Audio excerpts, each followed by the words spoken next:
வந்து கண்மணி நினச்சி மனசு கஷ்டப்பட்டுட்டு இருக்காரு. அதே மாதிரி கண்மணியும் வந்து தாங்க முடியாமல் வேதனையில் இருக்காங்க.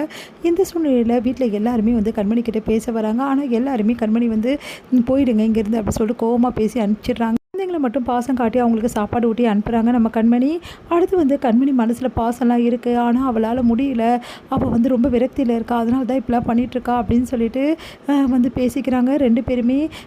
நம்ம கண்மணியோட அம்மாவும் அன்போட அம்மாவும். அடுத்து வந்து சிவகாமி சொல்கிறாங்க, கண்மணி சீக்கிரமாகவே மனசு மாறணும். அப்போ தான் இந்த பிரச்சனை தீரும். நான் அன்பு புரிஞ்சுக்கிட்டா போதும். கொஞ்சம் நேரம் அன்புக்கிட்ட பேசினா கண்டிப்பாக புரிஞ்சுப்பா.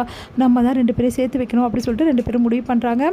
இங்கே வெண்ணிலா யோசிச்சுட்டே இருக்காங்க. பாட்டி சொல்கிற மாதிரி நம்ம வந்து எப்படியாவது வந்து அன்பு மனசை மாற்றியே தீரணும். அன்பு இப்போது கண்மணியை வந்து வேணும்னு விரும்பலை. அவங்க அம்மாக்காக தான் வந்து கண்மணியை எப்படியாவது கூட்டிகிட்டு வந்துடணும் வீட்டுக்குன்னு சொல்லிட்டு வீம்புக்கு தெரிகிறாரு. அவர் பிடிவாதத்தில் தான் இதெல்லாம் பண்ணிகிட்ருக்காரு. மற்றபடியெல்லாம் வந்து எப்போவுமே நம்ம மேலே இந்த காதல் எப்படி போகும், அவருக்கு போகிறதுக்கு சான்ஸே இல்லை. அது பாட்டிக்கும் புரியல. பாட்டியும் வந்து இதெல்லாம் சந்தேகப்படுறாங்க. பாட்டிக்கே நம்ம புரிய வைக்கணும்னா கண்டிப்பாக அன்பு தேடி போய் ஆகணும். அன்புக்கிட்டே பேசி ஆகணும். அதே மாதிரி கண்மணி இப்போ கோவமாக போயிருக்கா.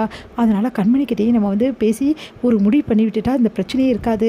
கண்மணி இதுக்கப்புறம் இந்த வீட்டுக்கு வரவே கூடாது அப்படின்னு சொல்லிட்டு யோசிக்கிறாங்க வெண்ணிலா. என்ன பண்ணுறாங்க, அன்பை பார்க்க போகிறாங்க. அங்கே அன்புக்கிட்ட வந்து வீட்டுக்கு வர சொல்லி கூப்பிட்றாங்க. அன்பு செம்ம டென்ஷன் ஆகிறாரு. நல்லா கேள்வி கேட்டு வெண்ணிலா வந்து செம்மையாக வந்து கோவப்படுத்த வைக்கிறாரு.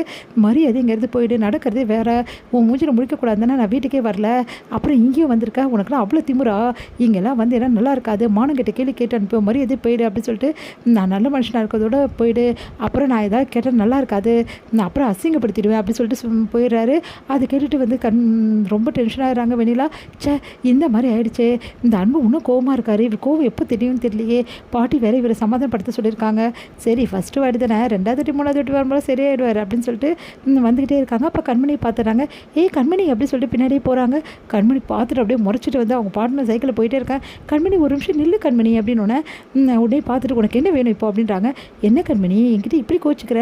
இங்கே பாரு, இந்த பிரச்சனையெல்லாம் வந்து உனக்கு தெரிஞ்சதுன்னா அதுக்கு காரணம் நான் தானே. நான் சொன்னதால் தான் உனக்கு தெரிஞ்சது. இல்லைன்னா இது வரைக்கும் தெரிஞ்சிருக்காது. ஏன்னா அன்பு உங்ககிட்ட சொல்லியிருக்கவே மாட்டார். அதனால் நீ என் மேலே எதுக்கு கண்மணி கோவமாக இருக்க அப்படின்னோடனே வாயை மூடு, தேவையில்லாமல் பேசியிருந்தா அப்புறம் நல்லது வந்து என்ன செய்வேன்னு எனக்கே தெரியாது. என் வீட்டில் வந்து என் புருஷனை விரும்பிக்கிட்டு என் வீட்டிலே தங்கியிருக்க, உனக்கு அசிங்கமாக இல்லை? இதில் வேற என்கிட்ட வந்து நான் என்ன பண்ணேன்னு வேற கேட்குறியா அப்படின்றாங்க. இங்கே பாரு கண்மணி, நான் வந்து என்ன பண்ணேன் இப்போ? இதில் ஏன் தப்பு ஒன்றுமே கிடையாது. அன்புவை நான் லவ் பண்ணேன். இதில் என்ன தப்பு இருக்குது? அன்புவை லவ் பண்ணினா அப்போ தினேஷ் நீ லவ் பண்ணலையா அப்படின்னு கேட்குறாங்க. அதை கேட்டுட்டு கண்மணி அப்படின்னு பின்ன என்ன உண்மையை சொன்னால் கசக்குதா உனக்கு? அப்போது தினேஷ் நீ லவ் பண்ணல, அன்புவை தான் லவ் பண்ணேன் அப்படி தானே? கண்மணி, நான் எல்லாரும் இருந்தாங்க, அங்கே உன்னை பேச வேணான்னு வந்துட்டேன். அதுக்காக நீ என்ன வேணாலும் சொல்லுவ. அது எல்லாத்தையும் நம்பக்கூடிய பழைய கண்மணி கிடையாது நான். அதுக்காக மரியாதைங்கிறது கிளம்பு, அதுதான் உனக்கு நல்லது அப்படின்றாங்க கண்மணி. இங்கே பாரு கண்மணி, நான் சொல்கிறத கொஞ்சம் கேளு. நான் சொல்கிறத கொஞ்சம் நிதானமாக கேட்டீங்கன்னா உனக்கு எல்லாமே புரியும். இப்போ கூட அன்பு உனக்காக ஒன்றும் வரல, அவங்க அம்மாக்காக தான் வந்திருக்காரு. அதனால் அன்பு என்ன தான் இப்போவும் லவ் பண்ணுறாரு.